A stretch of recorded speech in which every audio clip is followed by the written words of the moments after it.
If you guys live under a rock, you probably don't know that the Washington Nationals are ahead of the Houston Astros 2-0 in the 2019 World Series. And if you're asking me, I think that there are two things at play. One, the baseball gods, they are not happy with the Houston Astros because they traded for Roberto Osuna. You guys know the story behind that. And then second, their ex-assistant GM, he made some degrading comments towards women. So the baseball gods, yeah, they're not happy with the Astros. Or maybe the baseball gods have given Juan Soto an early birthday gift because on the day of this recording, October 25th, Juan Soto turns 21 years old. I still cannot believe how good this man is. I mean, can you really call him a man? He's still kind of a kid at 21 years old. I'm 23 and I still feel like I'm a child. Maybe that's just me. Either way, the point I'm trying to get at is that the Washington Nationals are shocking the world right now as they currently have that 2-0 lead over the Astros. Game number 3 will be played October 25th at 5 p.m. Zach Greinke is on the mound and he is trying to make sure that the Astros have a chance because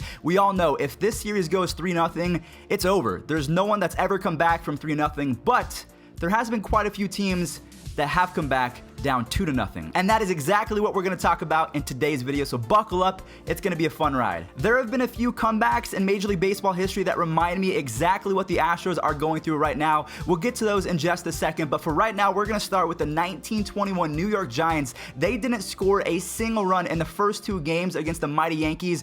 Babe Ruth was on that team, but after Game 3, Babe Ruth suffered leg injuries, and then the rest of the Yankees kind of crumbled as the New York Giants won 5 of the next 7 games in a best of 9 series. So yeah, back in 1921, the World Series was a full 9 games, which in my opinion, that must have been either really cool or kind of boring. The Dodgers had won the NL pennant 7 times before the year of 1955, but they had never won the World Series before that as they always choked. And I'm not trying to get too personal, but that kind of reminds me of the modern day Dodgers as they continue to choke. Anyways, let's get back on track. Who am I to talk about choking anyways? I am a diehard Indians fan, so I promise you Dodgers fans, I'm not throwing shade, I'm just giving you the facts. Now, this story does end well for the Dodgers because in 1955, they were again going up against the Yankees and they came all the way back to win 3, 4, and 5. They did lose game number 6 and there was an epic 7-game series, and guess who came out on top? The Dodgers. Finally, after winning the NL pennant 7 times before this year,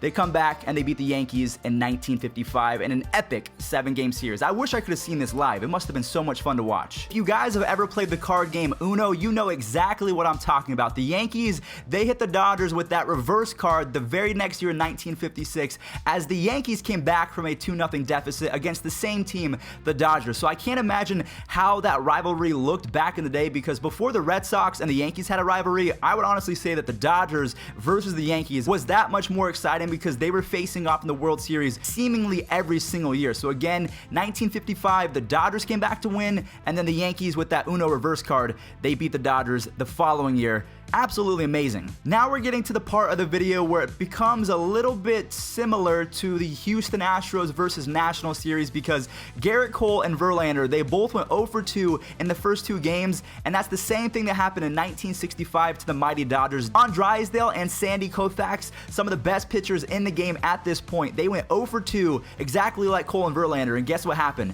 The Dodgers' third best pitcher, Claude Osteen, he blanked the Minnesota Twins, and of course, the Dodgers came back to win. So if Zach Greinke, the third best pitcher for the Astros, if he can do what Claude Osteen did back in 1965, maybe you give the ball back to Verlander and Cole just like they did with Drysdale and Sandy Koufax. Can they make a comeback? Again, I want you guys to let me know in the comment section down below. Do the Astros have it in them, or do you think it's just a magical year for the Washington Nationals? Again, just like Dexter Fowler told me, it's October. Anything can happen. The 1985 World Series is eerily similar to the 2019 World Series in the case that the Astros, they lost both games at home, and that's exactly what happened to the Kansas City Royals. Back in 1985, this was the Battle of Missouri as we had the Kansas City Royals, again that's in Missouri, versus the St. Louis Cardinals, another Missouri team. So the Royals had the upper hand as they were the home team in this series, and just like the Astros, they actually gave away the first 2 games to the St. Louis Cardinals. Now we all know what happened. Of course, the theme of this video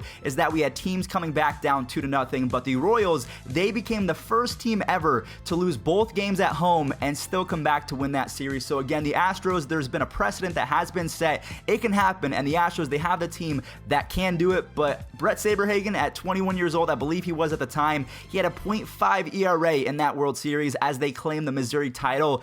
Do the Astros have a Brett Saberhagen on their team? I would say Garrett Cole and Verlander can do that, but so far, only Garrett Cole's looked great in the playoffs. He is going, and the pitch is again drilled to left field, hooking down the line, and gone!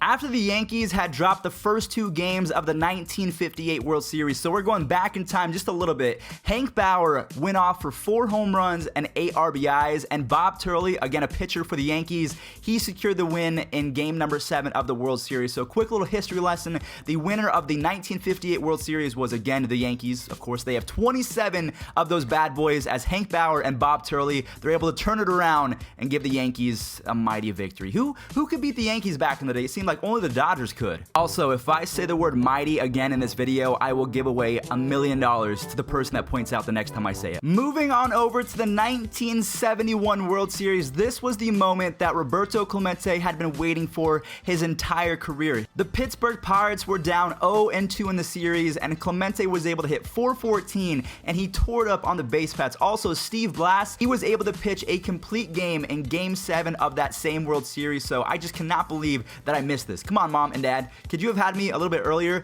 I know that you guys were like 5 and 6 at the time, but still, I needed to see this live. We have yet another Yankees versus Dodgers World Series. The Dodgers, they actually stole the hearts of the Yankees in 1978. The first 2 games, it was a bloodbath. There was no way that the Yankees were coming back, but Bucky Dent and Brian Doyle, they had other plans in mind. Dent actually won the MVP as he had a .417 batting average and 7 RBIs, while Brian Doyle hit .438. These guys, they were not going down without a fight, and of course, they won. How many times are we going to have a Dodgers versus Yankees choke job? Oh my gosh. In 1981, the Dodgers had yet another Uno reverse as they come back from an 0-2 deficit. Fernando Valenzuela, he started the rally in game number 3. This guy, when he was on top of his game, in my opinion, is one of the best foreign pitchers that we've ever seen. Of course, game number 3 is won by Venezuela en route to actually winning the next couple games and stomping the Yankees in game number 6. So this series, it didn't even go 7. Welch continues to throw in the Los Angeles bullpen. Watson hits it high in the air. For the center fielder, Ken Landreau, this should do it. The Dodgers are the 1981 champions of baseball. Okay, so this one is going to hurt if you are a Red Sox fan. I'm sure that most of you have already gotten over it. Okay, it's still a scar, but the wound has healed. Bill Buckner, Mr. Bucky, he let the ball get through his legs after the Red Sox had won the first 2 games, but he let it go through in game number 6, and then there was a game 7, so the Red Sox still had a chance to come back and redeem Bill Buckner, but we know what happened. And also, rest in peace, Bill Buckner. I'm sorry I had to bring this up, okay? It's part of history, okay? It has to be in the video. I'm sorry. This one is gone.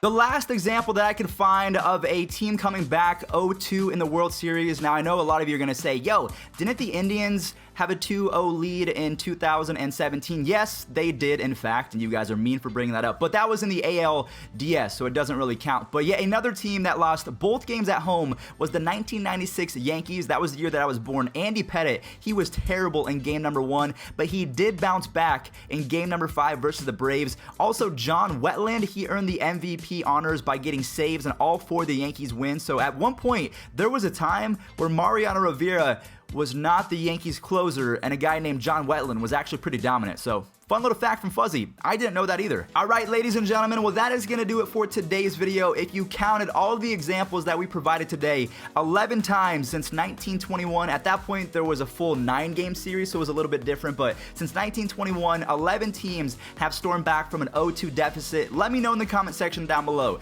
Do you think that the Astros are going to come back and win this series? In my opinion, I think that the Astros will come back, but the Nationals, they steal the World Series in game number 7. So thank you all so much for watching. watching. I put a lot of effort into this video. If you guys want to see a part 2 where we talk about teams that blew a 3-1 lead or something like that, maybe leave a like. I don't know. We'll try and make it happen. I'm going to let you guys go. Have a great rest of your day. Enjoy the World Series. Enjoy Call of Duty. Jesus is King. Whatever came out today. It's been an amazing day. All right. Love you guys. Also, Finest Set 3, MLB The Show 19. Go get those cards. They're amazing.